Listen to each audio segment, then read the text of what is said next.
access the calendar. Specify a Saturday and a Sunday in an entire month as working days.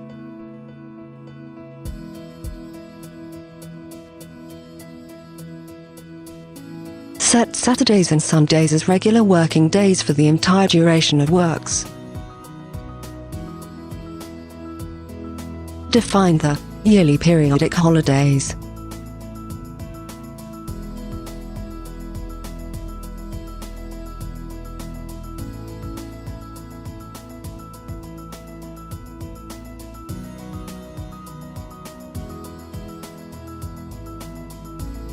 Set the regular working day as a holiday.